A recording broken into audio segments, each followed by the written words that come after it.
Meus amigos, muito boa tarde a todos vocês, saudações rubro-negras a todos. Muito obrigado a você aí, companheiro rubro-negro e anti-rubro-negro, que vai participar comigo desse debate. Mais uma vez eu vou te pedir para deixar o like, para se inscrever no canal e para você participar deixando o teu comentário. Eu quero aqui te dizer, vou lê-lo, não vou nunca me cansar em repetir que vou ler o teu comentário, você não vai perder seu tempo à toa. Eu faço questão de ler o seu comentário. Queria pedir a você, companheiro rubro-negro e anti-rubro-negro, a compreensão de que eu estou aqui na Gávea e durante esse vídeo pode ser que muito barulho venha ocorrer porque tem a torcida do Flamengo aqui, houve um jogo agora dentro do campo, estão fazendo um churrasco, então tem tambores, tem uma bateria aqui, pode ser que de fato nós tenhamos que nos afastar, porque inclusive às vezes põe até música, tá acontecendo um churrasco de confraternização e a Flá TV tá até ali, estava filmando o que estava acontecendo aqui. É o seguinte, meus amigos, nós sabemos que os bastidores políticos do Flamengo estão fervendo com tudo que aconteceu nessa semana, com um fecho terrível de eliminação do nosso time na Libertadores contra o Olímpia, algo que eu também não vou me cansar nunca de repetir para vocês, já havia previsto em face das dificuldades do jogo, mas principalmente em função do clima que se estabeleceu entre jogadores e comissão técnica, com a diretoria, obviamente, influindo nisso tudo. Eu queria te dizer o seguinte, o clima realmente é muito pesado. O clima realmente, eu não te diria que seja de guerra, porque talvez seja uma hipérbole, mas realmente é um ambiente que obstaculiza o bom futebol do Flamengo dentro de campo, com situações de revanchismos, inclusive. Jogadores que protestaram contra o Sampaoli, como o Ayrton Lucas, como o Felipe Luiz, jogadores que de fato tentaram apartar aquela briga entre o Pedro e o preparador físico, amigo de muitos anos do Sampaoli, também são retaliados. Esses jogadores que foram na delegacia prestar depoimento a favor do Pedro também, e principalmente o Pedro. O Sampaoli detesta o Pedro e não o perdoa de jeito nenhum por aquilo que aconteceu. Ele põe a culpa no Pedro, ele acha que o fato do Pedro não ter ido aquecer suscitou a ira do preparador físico, ou seja, o Sampaoli acha que os fins justificam os meios. Então, aquele tweet que eu havia escrito e que gerou tanta repercussão, agora me dá razão. Primeiro eu já sabia que eu tinha razão, mas agora, principalmente, os torcedores do Flamengo, aqueles que, na verdade, estavam me criticando, aqueles que não acreditavam naquilo que eu falei, depois de tantos acontecimentos previstos, agora começam a me dar razão, porque eu quero te falar uma coisa.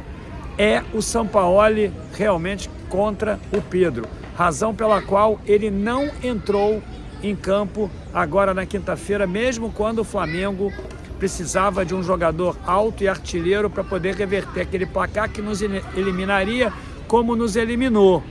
Então é o Sampaoli contra o Pedro. Você não acredite em outra coisa senão isso, eu tenho certeza absoluta do que eu estou te dizendo.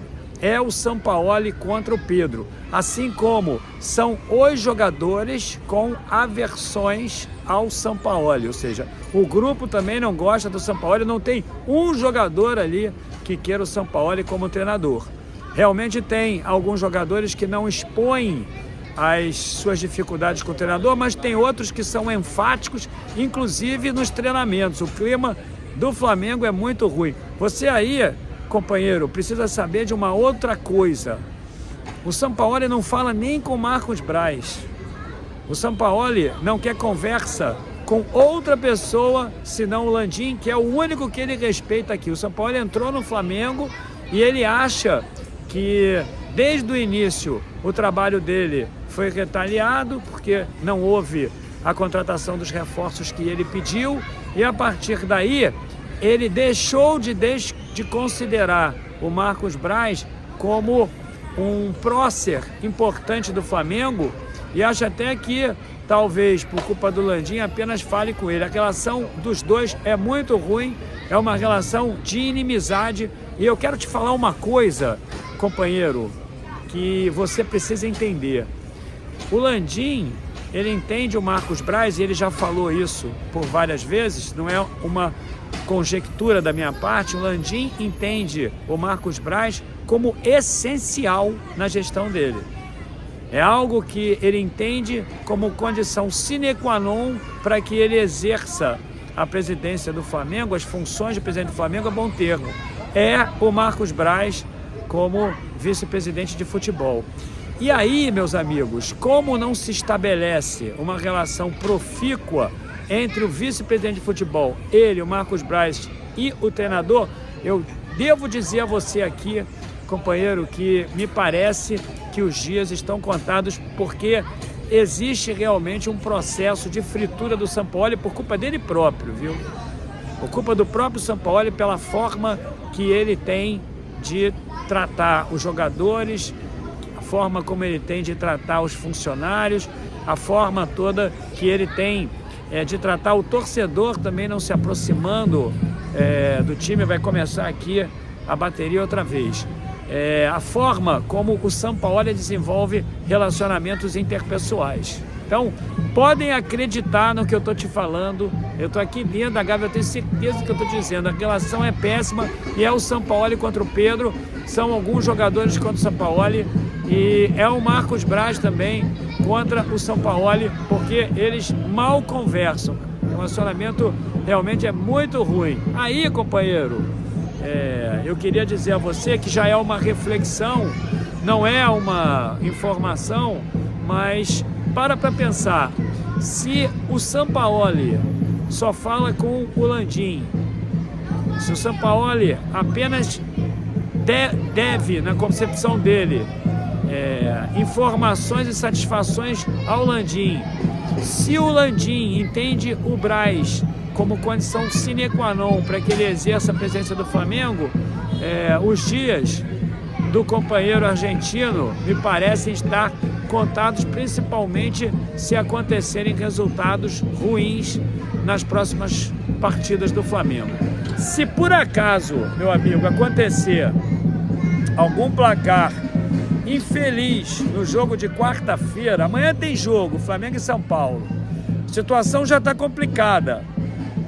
Antes desse jogo contra o São Paulo, uma derrota, meu amigo, poria ali o Sampaoli completamente queimado, ele que já tem queimaduras, ele que já tem exatamente opiniões muito contrárias aqui dentro do clube. Se acontecer alguma coisa amanhã, a situação vai ficar por um fio. Mas se, meus amigos, por uma artimanha do demo, o Flamengo jogar mal contra o Grêmio, e mesmo que se classifique, se jogar muito mal, se passar por qualquer espécie de problema dentro de campo, se o Flamengo passar raspando, não fizer duas partidas convincentes, a de amanhã, de quarta-feira, meu amigo, não tem multa que o segure. E eu quero te falar uma coisa que eu fiquei até contente de saber dessa informação, porque eu imaginava que o contrato do Sampaoli tivesse sido realizado nos moldes de contratos com treinadores anteriores, eu já falei, ou seja, a multa é o salário vezes o tempo que restava do então treinador no clube sobre o seu contrato. E não é o caso não, viu? A multa dele é fixa e vai diminuindo com o passar do tempo. Gira em torno de 3 milhões de euros, não são 32 milhões, seria realmente um absurdo. E eu ontem, mesmo na live, aliás, ontem eu estava pensando sobre isso. Eu falei assim, não é possível que eles iriam incorrer no grosseiro erro de realizar um contrato com o Sampaoli, ele tão conspurcador de ambientes, ele que tumultua tanto os ambientes os quais ele esteja, por 2 anos, tornando então o Flamengo com o risco temerário de ter que pagar uma multa astronômica caso tivesse que demitir o treinador. Então a multa dele não é isso não, a multa dele é menos. Eu só não sei se essa multa diminuiria ao longo desse ano, né, até o final do ano ou não. Tem até algumas especulações de que a partir até do final do ano já não teria multa nenhuma. Algumas pessoas falam isso aqui para mim na Gávea, mas eu realmente não sei ao certo. Se soubesse, falaria, mas algumas pessoas que, na verdade, são influentes, elas entendem que, sem me dar certeza, que a multa ela deixaria de existir a partir do final desse ano, mas que a multa não é astronômica, do jeito que nós estávamos comentando, do jeito que nós estávamos pensando, não. Então, eu queria aqui dizer para vocês o seguinte: o relacionamento do Sampaoli, meus amigos, com a diretoria do Flamengo é absolutamente problemático. É um relacionamento muito ruim, um relacionamento que, de fato, não contribui para a tranquilidade do elenco. E todos sabem disso. Ele não faz a menor questão, o Sampaoli, de minimizar esses problemas. Então é um relacionamento que eu diria para vocês problemático e, no meu entendimento, pelo que eu pude conversar aqui, um relacionamento que não irá melhorar. Porque se você aí, companheiro, não consegue mudar o caráter do seu filho com 10 anos de idade, o temperamento dele, como é que alguém aqui vai tentar mudar o temperamento de um homem de 60 anos, que deve ser a idade do Sampaoli, acredito eu. Então, o Sampaoli é irredutível, ele acha que só tem que dar satisfações ao Landim, não conversa, irrita a diretoria, pede reforços o tempo inteiro, vive justificando os problemas que o Flamengo vive dentro de campo com relação à não chegada dos reforços que ele pediu, especialmente ali no meio do campo. Agora, na medida em que o atacante de lado ele já recebeu, e aquele volante mais construtor, que ele imaginava que seria muito importante, o Alan, ele também já recebeu. Quero te falar uma coisa: as pessoas questionam muito aqui, viu, as atuações do Alan e do Luiz Araújo, falam muito, reclamam muito, principalmente do Alan, que não valem o dinheiro que o Flamengo pagou e que já era algo previsto em função daquilo que eles estavam apresentando dentro de campo. Então reclamam pra caramba, põe a culpa no Sampaoli, o Sampaoli põe a culpa na diretoria, o Sampaoli fala o tempo inteiro sobre isso, reclama muito que quer reforços e diz que não pode fazer um bom trabalho se na verdade ele não tem a equipe que ele quer ter. E diz inclusive que ele, quando chegou no Flamengo, já havia feito um diagnóstico, um mapeamento dos jogadores e que ele precisava desses reforços para poder cumprir a meta que ele acordou com a diretoria, que era ser campeão de tudo.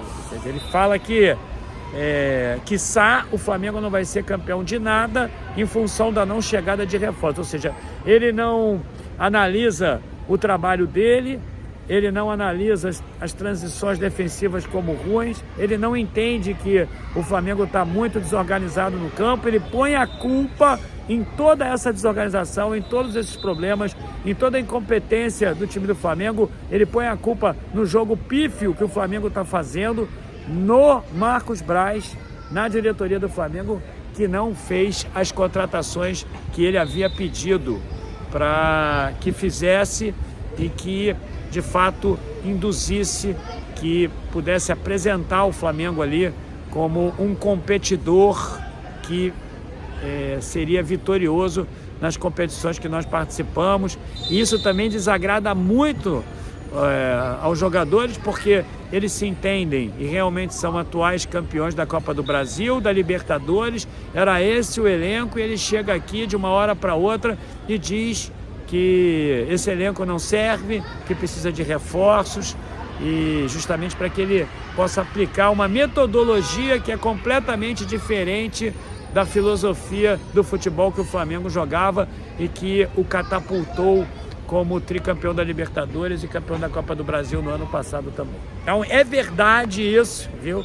Eu acho que alguns companheiros que imaginavam que havia uma diferença entre o que eu falava aqui e o que poderia acontecer, eu acho que já diminuiu muito esse ceticismo, porque estão falando até que eu tenho bola de cristal. Eu não tenho bola de cristal, eu apenas tenho várias variáveis que eu ponho em cima da mesa e talvez com um pouco de competência analítica eu acabo então projetando o que vai acontecer. Então, como foi agora na última quinta-feira, eliminação do Flamengo. Tem uma outra coisa também que eu quero dizer aqui para vocês. 99% das pessoas, aliás, eu quero até dizer 100%, de todas as pessoas que eu conversei aqui, todas elas são unânimes em admitir que é Sampaoli contra o Pedro mesmo, que acham inadmissível, que não existe explicação técnica para o fato do Pedro não ter entrado no jogo. Uma coisa, companheiro, é o Pedro ser punido, e realmente foi punido com salário. A outra é ele ser punido de um jogo importante, e o Zico, inclusive, disse que nunca havia visto uma coisa dessas num jogo muito importante. Eles consideram aqui inadmissível a conduta do Sampaoli por não ter posto o Pedro dentro de campo, independente do que o Pedro fez. O Pedro é artilheiro, o Pedro é um cabeceador, o jogo é pelo alto e o Pedro tinha que estar em campo. E o Pedro não entrou em campo e todo mundo aqui considera inadmissível. Aí é conselheiro, é diretor do clube, são pessoas que influem diretamente na vida política do Flamengo. Está todo mundo muito irritado com ele. E aí, meu amigo, é aquele tal negócio. Quem é que segura realmente o Sampaoli? O que segura é a multa. Acho que repercutiria mal, mais uma vez, um pagamento de multa em função de uma má escolha de um treinador.